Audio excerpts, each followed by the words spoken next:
The newest form of propaganda are memes. Many people don't recognize this, and as a result, they are less critical of it than with traditional media or other news outlets or podcasts where people are openly discussing their political views. Even when people recognize the aim of these memes, they have a weird feeling that something is off. They disagree with the political message the meme tries to convey, but they can't really put their hand on what is exactly wrong with the meme. And that's what I do.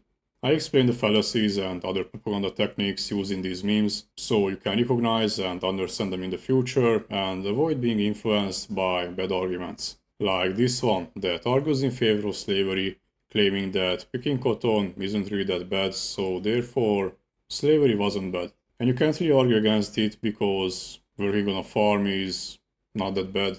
I mean, it's just as hard as any other form of manual labor, but certainly nothing extraordinary that should be banned or should be paid reparations for. So if you fall for this fallacy, you are going to have a bad time arguing that slavery was bad because, well, working on a farm isn't really that bad. Of course, this one is one of the more obvious examples of the cherry-picking fallacy, and you have probably already recognized it. It presents only certain elements of slavery, namely working on a farm, while ignoring other, more serious ones, like owning people as property, lack of rights, torture, abuse, and so on. Recognizing all of this, hopefully, you will not start arguing in favor of a strawman position that slavery was bad because working on a farm is bad, but you will be able to point out the real reasons why slavery was bad. This other example is almost exactly the same. It uses the same method, presenting only the positive aspects of something while ignoring its negative aspects.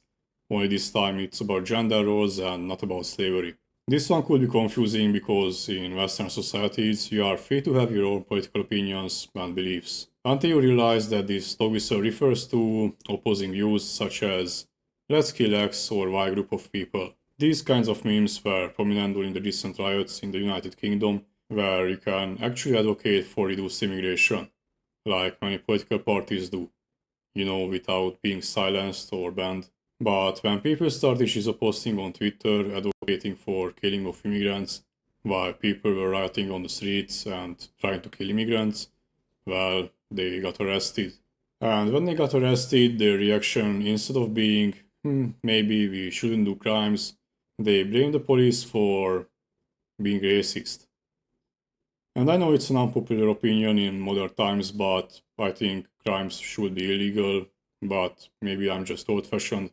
But apart from lying by omission and calling an incitement to violence and opposing view, it has another problem. So the other problem is comparing political views with inherent attributes. Things like skin color, sexuality, nationality, and stuff like that can be changed, but more importantly, they don't negatively affect other people. I know there have been claims that brown people bad, somehow maybe they lead to crop failures, but I haven't seen any sound arguments supporting this claim, so maybe we'll get it someday, any day now. On the other hand, political views like we should kill X or Y group of people can actually have negative consequences. I will let you figure it out what negative consequences it can have. So comparing these two things doesn't really make any sense. This one has a similar issue, comparing two dissimilar things. I know it's confusing because of the word law, but the laws of physics and legal laws are not the same. One is descriptive and the other one is prescriptive. No matter how much I don't like the laws of gravity, I can't really change them. On the other hand, you can do exactly that with legal law. That's what the legislative branch of the government does. They legislate.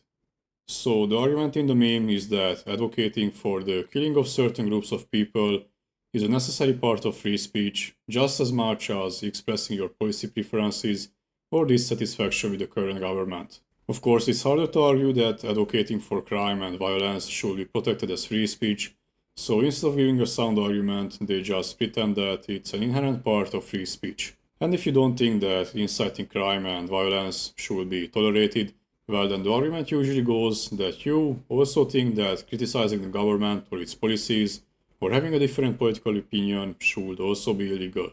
Because apparently that's how logic works, according to some people who like this word but don't know what it means. Again, if you don't recognize these fallacies, it's easy to fall for this meme because, well, gravity is real. This one has multiple things going on. One of them is a strawman fallacy, presenting the LGBT movement as one that asks for some kind of support or special treatment, and you need to put in extra effort into accommodating them in society. What they actually ask for is that you don't put in the extra effort to make their lives worse, for some reason. I'm sure there are reasons for harassing LGBT people, I just haven't heard any good ones yet. And after the last two examples, you probably already recognize the other fallacy. Of course, it wouldn't be a fallacy if LGBT relationships also had an obvious negative consequence, like drinking toilet water, because then they would be similar enough to make a comparison. But again, instead of stating this really obvious negative consequence, they just use this fallacy and hope that you will fall for this meme. I'm sure one day, any day now, we will get a sound argument how hating and harassing LGBT people will benefit me or any other person, but it's not today. Anyway, thanks for watching, and if you like the video, then please, well, like the video and do the other YouTube stuff. It helps greatly, and so do my Patreons, J. Brandon and Ardebon, so a huge thanks to them for supporting my channel.